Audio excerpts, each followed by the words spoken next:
Assalamu alaikum, this is Shehbaz Ali and I welcome you all on my YouTube channel शिकार पर physics academy. तो कैसे हैं आप सब? उम्मीद है आप सब ठीक होंगे। तो आज की वीडियो के अंदर हमारा जो लेक्चर है वो क्लास मैट्रिक्स से है, चैप्टर नंबर 7 से लेक्चर नंबर 11 है ट्रांसफार्मर। अब आज की वीडियो के अंदर ट्रांसफार्मर के रिलेटेड जो भी उसकी इंफॉर्मेशन है, मतलब उसका वर्किंग प्रिंसिपल क्या है, उसके टाइप्स कौन कौन से हैं, उसकी कंस्ट्रक्शन क्या है, उसका यूज़ क्या है, सारा कुछ इंशाल्लाह जो भी इंफॉर्मेशन है रिलेटेड ट्रांसफार्मर हम आपको जो है इस वीडियो के अंदर जो है प्रोवाइड करने की कोशिश करेंगे। तो सबसे पहले ट्रांसफार्मर का काम क्या है वो डिस्कस करते हैं। तो यहाँ पे इसकी डेफिनेशन के अंदर कहा जाता है transformers are used to increase और डिक्रीज एसी वोल्टेजेस। अब ट्रांसफार्मर्स वो है जो कि एसी वोल्टेजेस को इंक्रीज या डिक्रीज करने के काम आते हैं। ठीक है, जब भी हमें वोल्टेज को इंक्रीज करना हो या फिर डिक्रीज करना हो तो हम ट्रांसफार्मर का इस्तेमाल करते हैं। अब डेली लाइफ में हम ट्रांसफार्मर बहुत ही जगहों पे इस्तेमाल करते हैं, जैसे आपके मोबाइल चार्जर्स हैं उनमें भी जो है वो ट्रांसफार्मर का इस्तेमाल होता है, या फिर आपके स्टेबलाइजर्स हैं उनमें भी इस्तेमाल होता है, या फिर आपके एयर कंडीशनर्स हैं उनमें भी जो है ट्रांसफार्मर का इस्तेमाल होता है। ठीक है, अब ये कैसे इस्तेमाल होता है वो हमारा नेक्स्ट टॉपिक है। इंशाल्लाह नेक्स्ट टॉपिक में हम जो है ब्रीफली जो है यूजेस ऑफ ट्रांसफार्मर पे जो है बात करेंगे।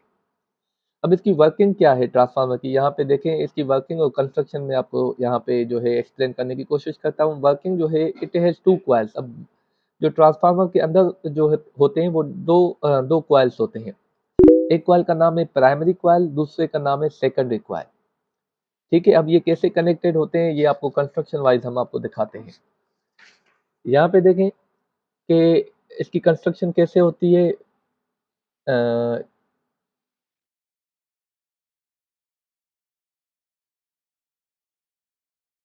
ये इसकी ऐसे कुछ कंस्ट्रक्शन होती है।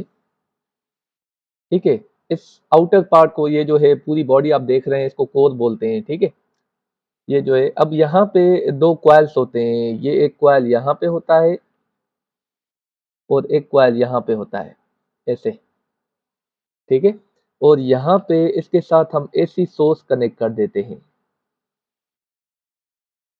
मतलब जहाँ से इसको सप्लाई मिलती है ट्रांसफार्मर को एसी सोर्स, ये एसी सोर्स की जो है वो सिंबल है। और यहाँ पे हम इसके साथ लोड कनेक्ट कर लेते हैं, कोई भी लोड है। ठीक है, ये एक लोड है। अब इसकी वर्किंग कैसे होती है, जैसे ही हम इसको एसी सोर्स देते हैं, अब इसको जो है ये जो कॉइल है इसको हम ये जो नंबर ऑफ टर्न्स है इसको एनपी बोलते हैं, short form number of turns in primary. तो ये जो है सेकेंडरी कॉइल है, इसको हम number of turns in secondary, ये नंबर ऑफ टर्न्स है। ठीक है, और ये जो एसी वोल्टेज है, मतलब जो हम सप्लाई में दे रहे हैं प्राइमरी कॉइल को, उसको हम प्राइमरी वोल्टेज भी बोलते हैं। तो यहाँ से जो हमें वोल्टेज मिलेगी उसे हम सेकेंडरी वोल्टेज बोलते हैं। ठीक है, अब क्या होता है, ये जो पूरा प्रोसेस है ये इलेक्ट्रोमैग्नेटिक इंडक्शन पे बेस करता है। हमने इलेक्ट्रोमैग्नेटिक इंडक्शन जो है बहुत ही ब्रीफली जो है वो आपको पढ़ाया है, उम्मीद है आपने वो हमारी वीडियोस जो है वो देखी होंगी। अब जैसे ही एसी वोल्टेज मतलब अल्टरनेटिंग वोल्टेज यहाँ पे आपको जो है सप्लाई होगी इस कॉइल को, तो जब अल्टरनेटिंग वोल्टेज होगी तो करंट भी अल्टरनेटिंग होगा। यहाँ पे अल्टरनेटिंग करंट जो है वो फ्लो करेगा। अल्टरनेटिंग करंट क्या करेगा, इसके अंदर जो है मैग्नेटिक फील्ड भी अल्टरनेटिंग प्रोड्यूस करेगा। इसके अंदर जो मैग्नेटिक फील्ड प्रोड्यूस होगी वो अल्टरनेटिंग होगी, जो कि लिंक करेगी इस कोर के जरिए इसके साथ। ये कोर एक मीडियम है जिसके जरिए जो है ये मैग्नेटिक फील्ड जो है जो यहाँ पे प्रोड्यूस होगी, मैग्नेटिक फील्ड लाइन वो लिंक करेंगी जो है सेकेंडरी कॉइल के साथ। यहाँ पे आप देख सकते हैं। अब आपको पता है इलेक्ट्रोमैग्नेटिक इंडक्शन के अंदर हमने पढ़ा है, जब भी आप किसी भी कॉइल का मैग्नेटिक फ्लक्स चेंज करेंगे या मैग्नेटिक फील्ड लाइन चेंज करेंगे तो उसके अंदर ईएमएफ जनरेट होता है। अब यहाँ पे जो अल्टरनेटिंग मैग्नेटिक फील्ड लाइंस इसके साथ लिंक करेंगी तो क्या होगा, इसका मैग्नेटिक फ्लक्स चेंज होगा, मैग्नेटिक फील्ड लाइंस चेंज होगी।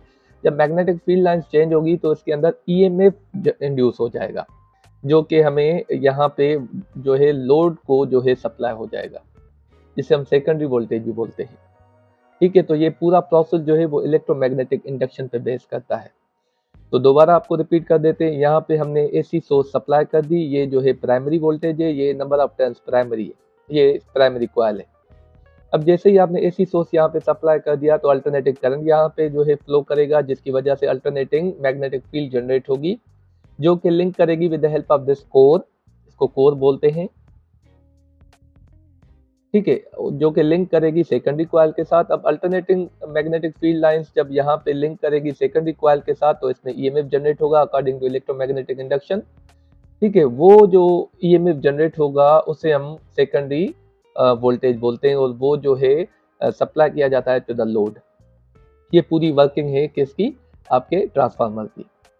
ठीक है, तो यहाँ पे पूरा लिखा हुआ है, आप यहाँ पे पढ़ें क्या लिखा हुआ है। When a primary coil is connected to the source of AC voltage, जब हम प्राइमरी कॉइल को एसी सोर्स के साथ कनेक्ट करते हैं, the changing current creates a changing magnetic field, तो चेंजिंग करंट जो होगा चेंजिंग मैग्नेटिक फील्ड प्रोड्यूस करेगा, which is carried through the core to the secondary coil, जो कि इस कोर के जरिए सेकेंडरी कॉइल के जो है लिंक में आता है। ठीक है, इसके पास जाता है। In the secondary coil, the changing field induces an alternating EMF. Secondary coil के अंदर क्या होता है, उसमें changing field जो इसके साथ आई लिंक की, उसकी वजह से इसमें क्या होता है, EMF जनरेट हो जाता है, जिसे हम सेकेंडरी वोल्टेज भी बोलते हैं। ठीक है, उम्मीद है आपको जो है पूरी कंस्ट्रक्शन और इसकी जो वर्किंग है वो बहुत ही अच्छे तरीके से समझ में आई होगी। आगे थोड़ा सा इसको डिस्कस करते हैं फर्दर। अब ये इसका फार्मूला है कि आप ये जो है सेकेंडरी वोल्टेज या प्राइमरी वोल्टेज, या ये number of turns in secondary, number of turns in primary. ठीक है, वीपी मतलब प्राइमरी वोल्टेज, वीएस मतलब सेकेंडरी वोल्टेज। तो ये इसका फार्मूला है जिसकी मदद से आप प्राइमरी वोल्टेज, सेकेंडरी वोल्टेज या number of turns in secondary या number of turns in primary मालूम कर सकते हैं। ठीक है, अब इसके टाइप्स पढ़ते हैं। इसके टाइप्स कौन कौन से हैं। यहाँ पे there are 2 types of transformer, 2 किस्म के ट्रांसफार्मर हम इस्तेमाल करते हैं। एक का नाम है स्टेप अप ट्रांसफार्मर। अब स्टेप अप आपको नाम ही बता रहा है, स्टेप अप मतलब ये जो है आपको वोल्टेज बढ़ा के देगा। जितनी आप वोल्टेज देंगे उससे वो वोल्टेज आपको मल्टीप्लाई करके देगा, बढ़ा के देगा। अब यहाँ पे कहता है if the secondary voltage Vs is larger than primary voltage Vp, the transformer is called step up transformer. तो यहाँ पे कह रहा है कि जब भी सेकेंडरी वोल्टेज आपको जो है वो ज़्यादा मिले as compare to primary voltage के, तो वो ट्रांसफार्मर जो है वो स्टेप अप ट्रांसफार्मर है। ठीक है, जैसे हमारे जो है बहुत ही जगह पे इस्तेमाल होता है, जो स्टेप अप हमारी ग्रिड स्टेशंस में, या ऐसे समझे हमारी जो पावर प्लांट्स में इस्तेमाल होते हैं, वो स्टेप अप ट्रांसफार्मर इस्तेमाल होते हैं। ठीक है, उसके बाद जो है सेकंड टाइप ऑफ ट्रांसफार्मर है वो है स्टेप डाउन ट्रांसफार्मर। ये नाम ही बता रहा है स्टेप डाउन। स्टेप डाउन का मतलब है ये आपको वोल्टेज कम करके देगा। अब ये नुकसान नहीं है कम करना। यहाँ पे क्या होता है, बहुत ही जगहों पे हमें जो है वोल्टेज जो है वो कम करनी पड़ती है। जैसे आपके जो है मोबाइल चार्जर्स हैं।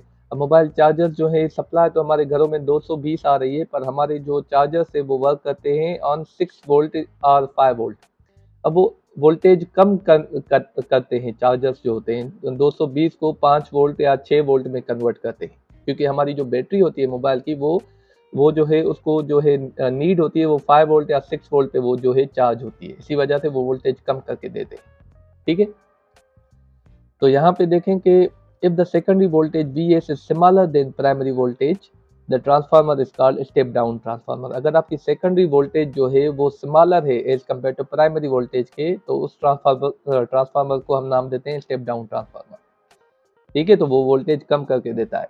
अब ये स्टेप डाउन और स्टेप अप ट्रांसफार्मर्स कहाँ कहाँ पे इस्तेमाल होते हैं और उनका फंक्शन क्या है, ये हमारा नेक्स्ट टॉपिक है इंशाल्लाह। वो इस चैप्टर का लास्ट टॉपिक भी है, वो आपको बहुत ही ब्रीफली हम जो है आपको समझाएंगे इंशाल्लाह।